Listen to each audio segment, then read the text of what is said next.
안녕하세요, 여러분. 5월 첫째 주 세계경제 주간 요약 시작하겠습니다.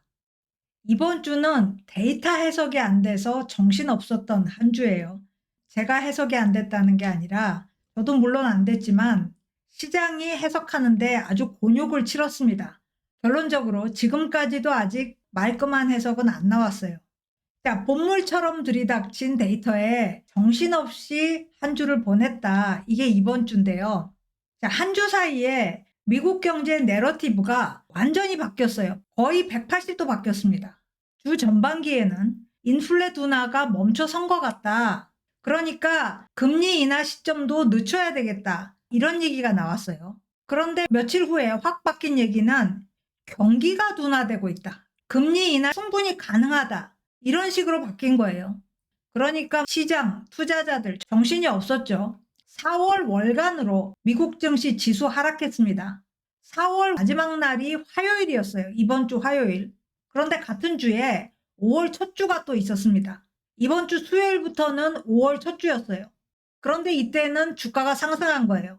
그래서 4월 마지막 이틀 포함하여 5월 첫 주는 주간으로 증시 상승 마감했습니다. 자, 국채 수익률도 널뛰기를 했어요. 크게 올랐다 내렸습니다. 자, 전체적으로 시장 변동성 확대됐고요. 그런 가운데서도 지금 계속 이어지고 있는 얘기인데 미국 경제에 대한 걱정, 그리고 미국이란 국가의 미래에 대한 걱정 확산됐습니다. 자, 데이터 간에 충돌이 일어났어요. 그래서 많은 혼란이 야기됐습니다. 이 혼란이 깨끗하게 정리된 건 아닌데 그때그때 나온 해석에 맞춰서 판단을 내렸던 그런 한 주였습니다. 자, 이번 주 화요일에 1분기 미국 노동비용이 발표가 됐어요. 노동부가 발표했습니다. 그런데 이 노동비용이 많이 올랐습니다. 1년 만에 가장 많이 올랐어요. 4.7%. 시장이 당연히 화들짝 놀랬죠. 2년물 국채금리 곧바로 5% 돌파했습니다.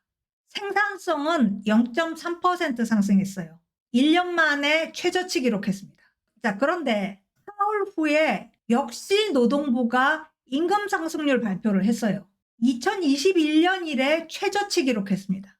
노동 비용과 임금 상승률이 동일한 건 아니지만 같은 맥락이죠. 그런데 화요일에 나온 수치 그리고 금요일에 나온 수치 달라도 너무 달랐던 거예요. 그러니까 올랐던 국채금리 다시 제자리로 돌아갔습니다. 자, 차트 보면 이 선 그래프가 노동 비용입니다. 단위 노동 비용. 제품 하나 만드는데 고용주가 근로자한테 얼마나 지불하느냐. 이게 단위 노동 비용인데 그런데 1분기 단위 노동 비용이 1년 만에 최고치 기록했다.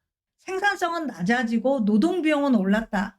인플레 제압하기 굉장히 힘든 조건인 거죠. 그런데 다음 날 수요일에 FOMC 컨퍼런스가 있었어요. 파월 의장이 최근에 나온 인플레 데이터가 우리한테 금리 인하를 해도 괜찮다는 자신감을 주지 못한다.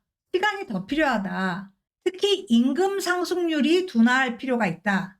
그 전날에 나온 데이터에 기초해서 얘기를 한 겁니다. 그런데 방금 전에 말씀드린 것처럼 금요일 발표에서는 4월 월간 임금 상승률이 0.2%밖에 안 올랐다. 3월 이후 한 달 동안 0.2% 올랐다. 연간으로는 3.9% 올랐다. 연간으로 봐도 2021년 6월 이래 최저치예요.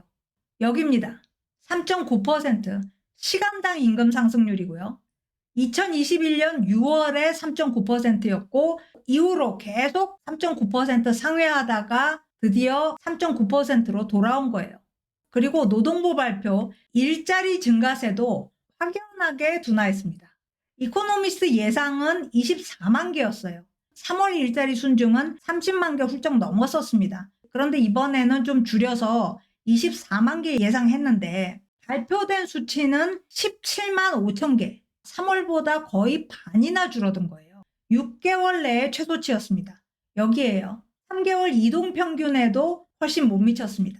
특히 정부 일자리, 건설업종, IT업종 일자리 순증이 줄었습니다. 자, 수요일에 연준 의장이 임금 상승률이 둔화해야 금리를 내릴 수 있다. 이렇게 얘기했는데 이틀 만에 확 꺾인 임금 상승률이 발표된 거예요. 이렇게 되면 금리 인하하겠구나. 당연히 주가가 오르겠죠. 금요일 증시 급등했습니다. 여기에요. 아침에 노동부 발표하자마자 이렇게 급등했습니다. 나스닥 컴포짓은 2% 이상 올랐어요. 그러면서 9월에는 금리 인하할 수 있겠다.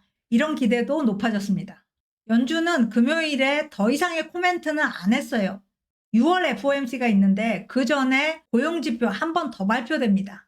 한 번 더 보고 마음을 정하지 않을까 이런 생각이 들고요. 선물 트레이더들 9월 금리 인하 가능성을 목요일에만 해도 60%였던 것을 금요일에는 70%로 올려서 반영했습니다. 그뿐만이 아니에요. 뭔가 좀 분위기가 심상찮다. 왜 이렇게 지표가 들썩거리고 하향하느냐. 이거 경착륙 오는 거 아니냐. 이런 얘기들이 나왔어요. 실제로 시티은행에서는 경기 경착륙 전망했고요. 그렇게 되면 남아있는 FOMC 때마다 예외 없이 금리 인하할 거다. 그렇게 되면 4차례 금리 인하가 되는 거죠. 1%포인트 금리를 낮출 거다. 이런 예상도 대두됐습니다. 경착륙 전망까지 나올 정도니까 연착륙 전망은 물론 나왔고요. 아예 착륙을 안 할 거다. 경기 계속 좋을 거다라는 전망은 좀 힘을 잃었습니다. 데이터가 이렇게 헷갈리게 나오니까 전망을 못하겠다라는 사람들도 속출했습니다. 데이터를 못 믿겠다. 신빙성이 없다. 그리고 우리가 알던 경제가 아니다. 달라졌다. 이렇게 얘기하는 사람들도 있었고요. 자, 헷갈리는 데이터. 노동비용과 임금뿐만이 아니에요. 지난주에 미국 1분기 GDP 발표됐잖아요. 1.6% 나왔습니다. 예상이 2.4%였는데 그거보다 한참 더 낮은 수치 나온 거죠. 그런데 GDP의 중추, 핵심 드라이버인 소비 지출은 여전히 활발한 걸로 나왔어요. 이게 가능한가? 우리는 어쨌든 해석을 했습니다. 수입이 수출보다 늘어서 그리고 정부가 지출을 덜해서 이렇게 해석을 했는데 그 해석에 동의 안 하는 사람들이 많았어요. 압도적인 드라이버 소비 지출이 여전히 활발하다면 GDP가 그렇게 많이 떨어져서는 안 된다. 이런 얘기들이 많이 나왔어요. 데이터가 문제가 있다. 이런 거죠. 자, 그리고 제조는 둔화됐는데 산업 생산은 오히려 늘었습니다. 이건 또 어떻게 해석해야 되느냐. 이것도 헷갈렸고요. 일자리 순증폭 감소했는데 실업보험 청구 건수는 그대로 유지가 됐습니다. 이게 가능한가? 이런 질문도 있었고요.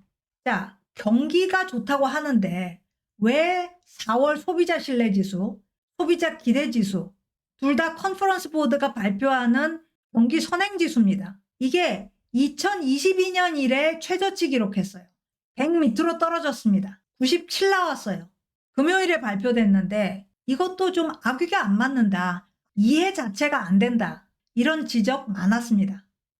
지금 이런 헷갈리는 상황 계속되고 있고 인플레 제압 안 되고 기준금리 못 내리고 이런 상황 하에서 미국은 지금 잘하고 있는 건가? 이런 분석 기사들이 여러 개 나왔어요.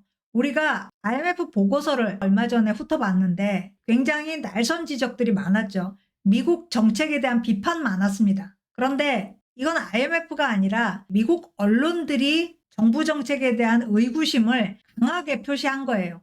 미국이 이대로 가도 좋은가? 이런 얘기를 한 거죠.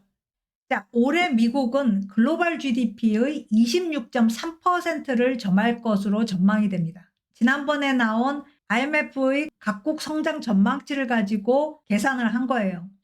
26.3%. 굉장히 높은 겁니다. 20년 내 최고치예요. 자, 미국이 이 검은색 그래프입니다. 20년 전에 25% 넘었었고 이제 다시 25% 넘은 거예요. 그동안 계속 낮아지거나 정체돼 있다가 코로나 때부터 날개를 펼친 겁니다. 다른 나라는 아니에요. 글로벌 GDP에서 차지하는 유럽 경제 비중 줄었고요. 중국 역시 코로나 이후로 줄었습니다. 일본도 마찬가지고요. 자, 그래서 미국의 비중이 이렇게 높아진 것은 일단 다른 나라들의 성장이 저조했기 때문이다. 그리고 강달러가 주요했겠죠. GDP를 글로벌 비교하는 것은 달러 기준입니다. 달러가 강세인 상황에서 미국 비중이 높아진 거죠. 자, 물론 미국 강세에는 혁신이 기여를 했고 혁신이 아니더라도 미국의 생산성 향상이 다른 나라를 능가했기 때문에 가능했다. 이렇게 얘기할 수 있습니다. 그런 부분이 분명히 있어요. 거기다가 무역도 한몫했습니다. 미국이 원래는 무역 적자국이었잖아요. 무역 기조가 적자였습니다. 그런데 최근 들어 특히 유럽이 에너지 위기에 직면하면서 미국이 유럽한테 에너지를 수출한 겁니다. 그러면서 무역이 흑자 전환한 거예요.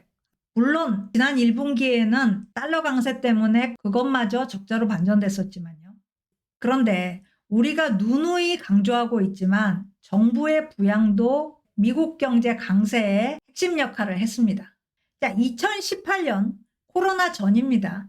트럼프 당시 대통령이 대규모 한시적 감세 단행했어요. 그리고 2020년 코로나 때 지원금 살포했습니다.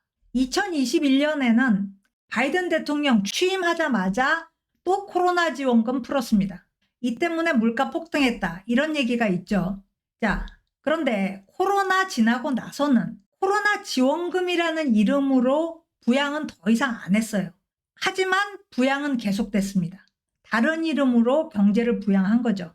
자, 군인 복리후생, 인프라, 반도체 제조, 재생에너지 여기에 수천억 달러를 지원했습니다. 정부가 그만큼 지출을 확대한 거예요. 자, 미국 재정 적자율 2022년 말에 IMF가 예상했던 것보다 현재 2%포인트 더 올라가 있습니다. 코로나가 지나갔는데도 돈은 더 풀고 있다. 그리고 2월까지 흑자금 대출에 대한 탕감 1380억 달러 진행했습니다.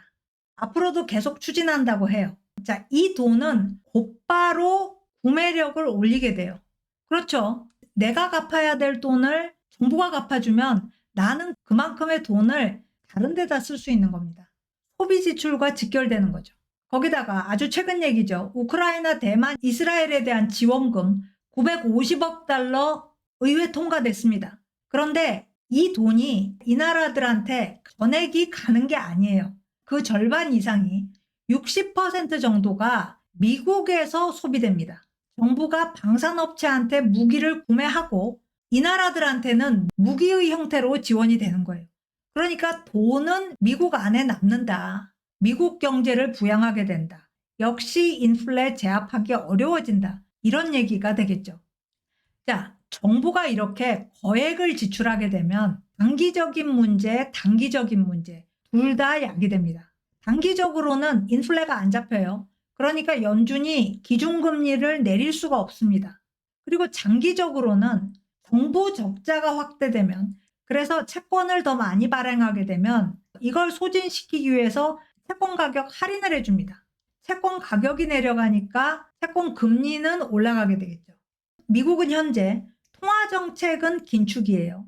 그런데 재정정책은 완전히 확장, 완화입니다. 이렇게 되면 무슨 일이 벌어질까요? 긴축 통화정책 쓴다는 것은 금리를 높인다는 겁니다. 그런데 금리 높은 상태에서 채권을 발행한다. 이렇게 되면 전 세계 자본이 미국으로 들어옵니다. 미국이 세계의 자본을 쫙 빨아들입니다. 자, 예전이었다면 이미 신흥국 위기가 폭발하고도 남았을 거예요. 신흥국에 있던 해외 자본, 그리고 자국 자본까지 미국으로 이동하니까요. 그런데 아직까지는 괜찮아요. 그동안 신흥국 재정 건전성이 많이 개선됐기 때문이죠. 하지만 그렇다고 해서 신흥국이 스트레스를 안 받느냐? 거의 턱 밑까지 온 나라들이 많습니다. 인도네시아가 이번 주에 금리를 올렸어요. 7일짜리 역레포 금리를 25bp 올려서 지금 6.25%가 됐습니다. 굉장히 높죠. 환율 급등 때문이에요. 자원부국인 인도네시아까지 못 견디고 있다. 루피아 가치를 방어하기 위해서는 금리를 추가 인상할 수밖에 없는 상황이 된 거죠. 자, 미국 입장에서는 인플레가 높고 달러 강세면 무역 적자로 갈 수밖에 없습니다. 1분기가 그랬던 거죠. 그렇게 되면 미국으로서는 보호주의 강화해야 되고 관세 장벽 쳐야 됩니다. 1970년대, 80년대 이때가 이런 상황이었어요. 70년대 초에는 무역 가장 많이 하고 있던 서독에게 마르크와 같이 절상해라 이렇게 강요를 해서 먹혔고요. 80년대에는 일본한테 엔화 가치 올리라고 요구를 했습니다. 두 나라 다 미국 요구를 들어줬어요. 냉전 시대 미국의 비호가 필수적이니까요. 그런데 이번에는 중국입니다. 중국한테 통화 가치 절상해라. 미국이 이런 요구를 한다고 중국이 들어줄까요? 그럴 리가 없죠. 중국은 콧방귀도 안 낄 겁니다. 그래서 지금 미국은 뾰족한 수가 없어요. 적어도 방만한 재정 운용은 하지 말아야 돼요. 그런데 미국은 계속 그렇게 할 거다. 미국은 지금의 기조를 바꿀 생각이 없습니다. 그래서 미국 경제가 세계 경제의 26% 이상을 차지하고 있고 그 수치 이상의 지배력을 행사하고 있는 건 맞습니다. 세계를 지배하고 있어요. 그렇지만 이 지배받는 나라들은 굉장히 괴롭다. 포갑적인 지배를 하고 있다. 이런 얘기가 미국 내에서 나오고 있다. 그런데 뾰족한 해법이 없다. 점점 암울해지는 거죠. 자, 오늘 스캔 여기까지입니다. 고맙습니다.